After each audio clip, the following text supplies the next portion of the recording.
Watch your sky. A seriously massive interstellar visitor is racing through our solar system, and it's not like anything we've seen before. This is 3I Atlas, and unlike anything that's ever threatened Earth before, this visitor came from outside our solar system. It's traveling at over 100,000 miles per hour. That's 3 times faster than the asteroid that killed the dinosaurs. Now, before you panic, 3I Atlas isn't going to hit us. Its actual trajectory takes it safely past Earth. But what if it didn't? What if this interstellar object suddenly changed course? What if right now it was heading straight for us? The Chelyabinsk meteorite was only 17 meters wide. It exploded over Russia with the force of 30 Hiroshima bombs. Injured 1,200 people, caused millions in damage. 3I Atlas, it's estimated at over 300 meters, possibly a kilometer across. We're not talking about broken windows. We're talking about the end of civilization as we know it. In this video, I'm going to walk you through exactly what would happen if 3I Atlas hit Earth, hour by hour, impact by impact. The science is terrifying. The timeline is dark.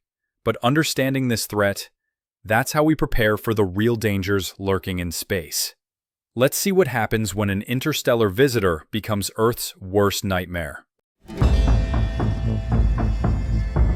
Okay, here's the first problem. This thing is moving at 110,000 miles per hour. NASA's asteroid tracking systems? They're built for objects moving at maybe 30,000 miles per hour. Trying to track 3I Atlas would be like using a speed camera designed for cars to catch a hypersonic missile. By the time our systems confirmed it was actually heading for Earth, we'd have 6 weeks. Maybe 8 if we're lucky. 6 weeks to save 8 billion people. The first 48 hours would be pure chaos. Not public chaos, that comes later. Government chaos. Every space agency on the planet running the same simulations, reaching the same terrifying conclusion. We're not ready for this. And remember, this is an interstellar object. We have no idea what it's made of. Rock? Ice? Some exotic material that's been traveling through deep space for millions of years? The uncertainty alone would paralyze decision-making. Let me walk you through humanity's defense options. Spoiler alert, they all suck. Option 1, the kinetic impactor. Standard deflection method. Tested successfully on Dimorphos. Dimorphos speed, 17,000 miles per hour. 3I Atlas speed, 110,000 miles per hour. Required velocity change is unattainable. Required spacecraft mass is unavailable. Required number of launches is unrealistic for a 6-week window. Option 2, gravity tractor. Uses passive gravitational influence for subtle, long-term course correction. Time required for effective deflection, multiple years. Available time, weeks. Conclusion, infeasible. Option 3, laser ablation. Requires focused energy to vaporize surface material and create propulsive thrust. The power and beam quality required to affect a kilometer-class object moving at interstellar velocity exceeds current terrestrial capability. Which brings us to Option 4. The contingency plan designed for failure of all preceding methods. The final, nuclear choice. Here's the cold reality. To successfully deflect an asteroid with nukes, you need to detonate them months in advance. We have 6 weeks. The math doesn't work. But desperate times, desperate measures. World leaders would face an impossible choice. Launch the nukes anyway, knowing they probably won't work? Or accept our fate? Let's say they choose to launch. Every nuclear-capable nation contributes. We're talking hundreds of warheads, the entire global arsenal, launched at once. It's humanity's Hail Mary pass. The problem?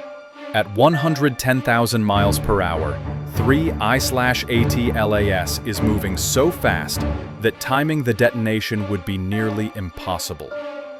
Miss by even a second, and the nukes explode uselessly in empty space. Hit it perfectly? We might fragment it. But that creates a new nightmare. Instead of one massive impact, Earth gets peppered with thousands of radioactive chunks, each piece still moving at catastrophic speeds, each one now contaminated with nuclear fallout. Picture this: radioactive meteors raining down across entire continents, not just destroying cities, but poisoning them for generations. Chernobyl meets Deep Impact. Military advisors would have less than 72 hours to make this call. Roll the dice on nuclear deflection or face certain destruction. Either way, most of humanity doesn't survive what comes next.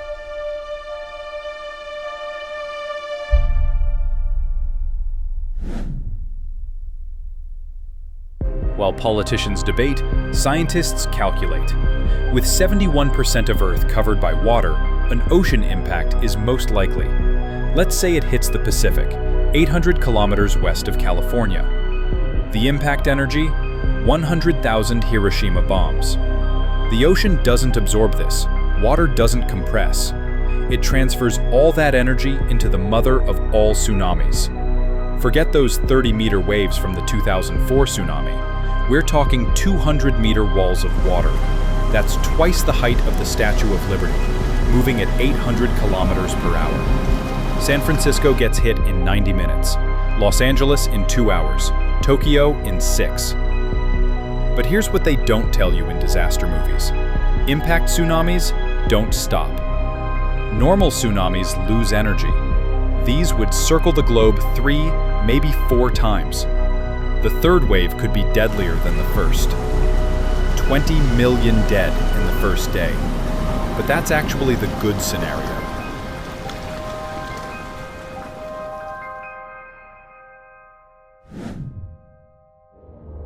What if it hits land? Let's say Eastern Europe. The crater, 20 kilometers wide, 2 kilometers deep. Everything within 100 kilometers is vaporized instantly. Prague, Vienna, Budapest, gone before anyone knows what hit them. The shockwave travels at 10,000 kilometers per hour. Windows shatter in London. Buildings collapse in Moscow. The sound alone would permanently deafen anyone within 500 kilometers. But that's just the first minute. The impact throws 50 billion tons of rock and dust into the atmosphere. Within hours, molten debris rains down across the entire hemisphere. Every forest from Scotland to Siberia ignites simultaneously. The firestorms merge into one continental inferno. The smoke alone would kill millions. And then comes the darkness. The impact winter. Dust and soot block the sun. Global temperatures plummet 20 degrees Celsius. Photosynthesis ceases. The world starves.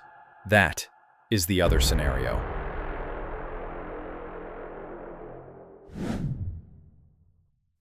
This is where 3I Atlas being interstellar makes everything worse. Regular asteroids? We know their composition. But interstellar objects could contain compounds that have never existed in our solar system. Toxic gases, corrosive acids. Who knows what's been brewing in deep space for 1 billion years? The debris cloud blocks 95% of sunlight. Global temperature drops 25 degrees Celsius in 3 weeks. The Arctic freezes to the equator. Photosynthesis stops. All crops die. All livestock starve. The global food supply collapses in 90 days. Do the math. Earth without sunlight can support maybe 10 million people. There are 8 billion of us. Supply chains break. Governments collapse. It's every nation, hell, every person for themselves.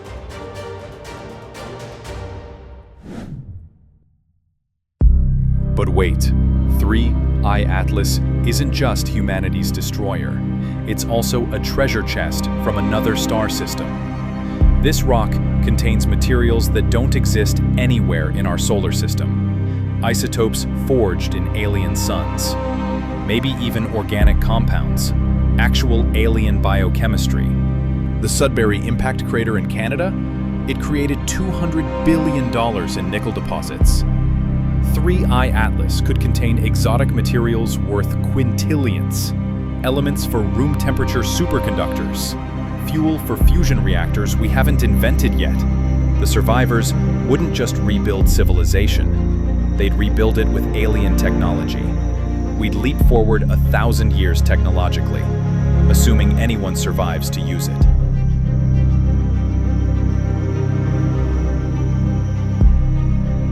So that's what would happen if 3I Atlas hit Earth. 6 weeks of panic, 1 second of impact, years of darkness, billions dead, civilization reset to the Stone Age. But humans are harder to kill than cockroaches. Some would survive in bunkers, submarines, maybe even space stations. And when they emerged, they'd inherit an Earth transformed by alien materials. The good news? 3I Atlas is passing safely by. We get to study it with telescopes, not survival bunkers. But here's what keeps astronomers up at night. We've only spotted 3 interstellar objects so far. How many have we missed? How many are coming? And what if the next one isn't alone? What if we detected an entire swarm of interstellar objects heading for Earth? Well, that sounds like a story for another What If.